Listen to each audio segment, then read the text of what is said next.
नमस्कार। स्वागत है आप सबका राजनीति के इस अखाड़े में। मेरा नाम है अजय सेतिया।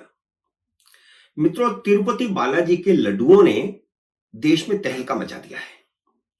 पिछले 4 साल से श्री वेंकटेश्वर भगवान को गोमांस से बने लड्डुओं का भोग लग रहा था।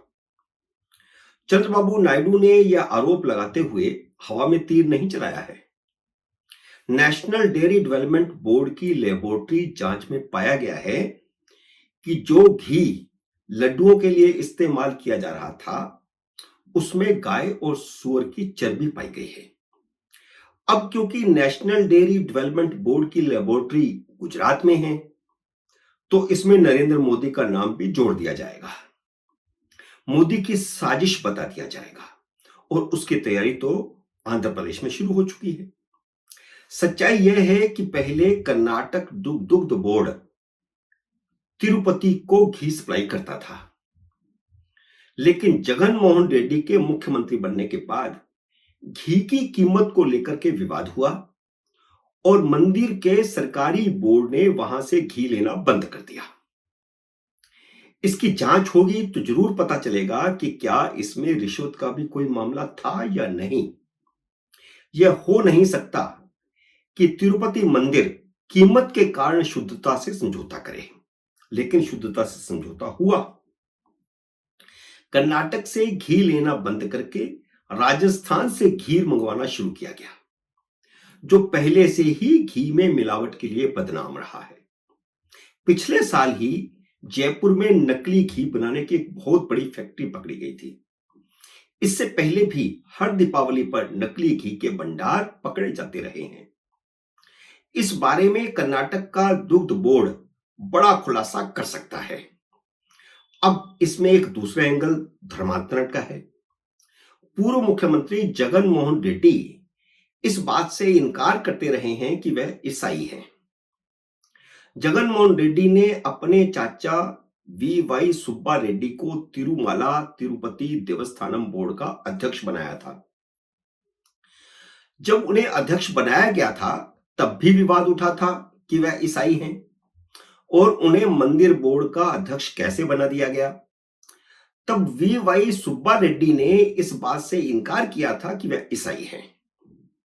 दक्षिण भारत में धर्मांतरण बड़ी तेजी से हो रहा है और धर्मांतरण के बाद यानी ईसाई बन जाने के बाद नाम भी नहीं बदला जाता, जिससे दोनों तरफ भ्रम बना रहता है। इस मुद्दे को पिछले दिनों शंकराचार्य अविमुक्तेश्वरानंद ने भी उठाया था कि चर्च भारत में यह कह चुका है कि आप धर्म परिवर्तन करिए और नाम बदलने की जरूरत नहीं है। चरणजीत सिंह चन्नी जब पंजाब के मुख्यमंत्री बने थे तब भी यह विवाद खड़ा हुआ था। तब उन्होंने कहा था कि मेरी पत्नी ईसाई है, मैं ईसाई नहीं हूं। जबकि जगनमोहन रेड्डी और उनके पिता वाईएस राजशेखर रेड्डी के ईसाई होने में कभी कोई संदेह नहीं रहा है। इन दोनों पिता पुत्र के मुख्यमंत्रित्व काल में आंध्र प्रदेश में बड़े पैमाने पर धर्मांतरण हुआ है। उसी की प्रतिक्रिया में हिंदुओं ने इसलिए टीडीपी को एक तरफा वोट किया, क्योंकि चंद्रबाबू नायडू ने भारतीय जनता पार्टी के साथ गठबंधन किया था। इसलिए हिंदू एक तरफा चंद्रबाबू नायडू के साथ चले गए। चंद्रबाबू नायडू ने तिरुपति बालाजी मंदिर में हिंदुओं की आस्थाओं को चोट पहुंचाने का बड़ा खुलासा करके बड़ी साजिश का भंडाफोड़ किया है। इस खुलासे से देश भर के 100 करोड़ हिंदुओं में गुस्सा है, क्योंकि उनकी बालाजी मंदिर में बेहद आस्था है। देश के किसी भी संप्रदाय का हिंदू हो वह बालाजी में आस्था रखता है और एक बार इच्छा जैसे 4 धाम यात्रा की होती है वैसे ही बालाजी मंदिर में जाने की भी एक इच्छा हर हिंदू में रहती है। उनकी भावनाओं को ठेस पहुंची है। हालांकि जगनमोहन रेड्डी इंडी अलायंस में नहीं है, लेकिन इस घटना के बाद इंडी अलायंस के सभी दलों के सभी नेताओं को सांप सूंघ गया है, क्योंकि इस साजिश को भी देश भर में चल रही सनातन विरोधी राजनीति का ही हिस्सा माना जा रहा है। केंद्रीय स्वास्थ्य मंत्री जेपी नड्डा ने आंध्र प्रदेश सरकार से पूरी रिपोर्ट मंगवाकर राजनीतिक हलकों में हलचल को और तेज कर दिया है, क्योंकि यह मामला घी में मिलावट का भी है, जो स्वास्थ्य मंत्रालय के अंतर्गत आता है। मंदिर से मिलने वाले प्रसाद को भगवान का आशीर्वाद माना जाता है, इसलिए यह हिंदुओं की भावनाओं और उनके मौलिक अधिकारों के हनन का मामला भी है, जो संविधान के अनुच्छेद 25 में सबको मिला हुआ है। जगनमोहन रेड्डी ने अपने बचाव में हाई कोर्ट का दरवाजा खटखटाया है, तो यह मामला सुप्रीम कोर्ट भी पहुंच चुका है। अगर सुप्रीम कोर्ट इस मामले को लेता है तो हाई कोर्ट इस मामले को नहीं ले सकता। सुप्रीम कोर्ट के वकील सत्यम सिंह ने चीफ जस्टिस डीवाई चंद्रचूड़ को चिट्ठी लिखी है, जिसमें उन्होंने मंदिरों के प्रशासन में सरकारी दखल का सवाल भी उठा दिया है।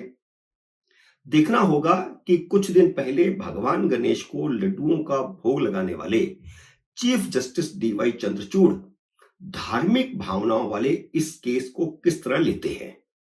वैसे वे रिटायर हो रहे हैं नवंबर में, 10 नवंबर में। उससे पहले पहले क्या इस मामले में कोई फैसला आ पाएगा? जो मंदिरों में सरकारी अधिकरण होता है और सारा खजाना वहां चला जाता है, उसको लेकर के कोई फैसला हो पाएगा?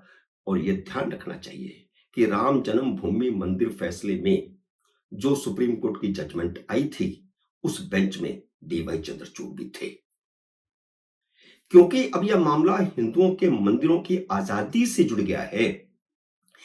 इस घटना से हिंदू मंदिरों को सरकारी नियंत्रण से आजाद करवाने के आंदोलन को बल मिला है, जो पहले से ही चल रहा है। पिछले दिनों कर्नाटक का एक वीडियो वायरल हुआ था, जिसमें मंदिरों के ट्रस्टियों और पुजारियों ने चढ़ावा लेने आए सरकारी अधिकारियों को यह कहते हुए भगा दिया था कि पहले चर्चों और मंदिरों का चढ़ावा लेकर के आओ। हिंदू संगठन लंबे समय से आरोप लगाते रहे हैं कि मंदिरों का चढ़ावा मुसलमानों की सब्सिडी पर खर्च किया जा रहा है। दक्षिण भारत के 5 राज्यों में इसे लेकर के आक्रोश है।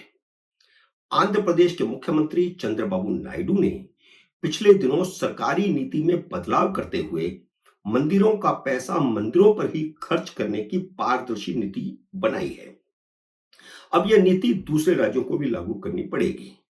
चंद्रबाबू नायडू ने पुजारियों और मंदिर के नाइयों का वेतन भी तय किया है, जिससे आंध्र प्रदेश के हिंदुओं में उनके प्रति विश्वास पैदा हुआ है और इस नए खुलासे से उनके प्रति विश्वास और गहरा हुआ है। और यह सारा मामला राजनीति से जुड़ा है। आने वाले समय में कोर्ट इसमें क्या रुख अपनाता है, राजनीति किस दिशा में बहती है, यह देखना होगा। मित्रों, उम्मीद है मेरा ये वीडियो आपको पसंद आया होगा। इसे लाइक और शेयर कीजिए। अगर आपने मेरे YouTube चैनल को अब तक सब्सक्राइब नहीं किया तो कृपया सब्सक्राइब करके अपना आशीर्वाद दीजिए। जल्दी मिलते हैं अगले वीडियो में किसी अन्य विषय के साथ। तब तक नमस्कार।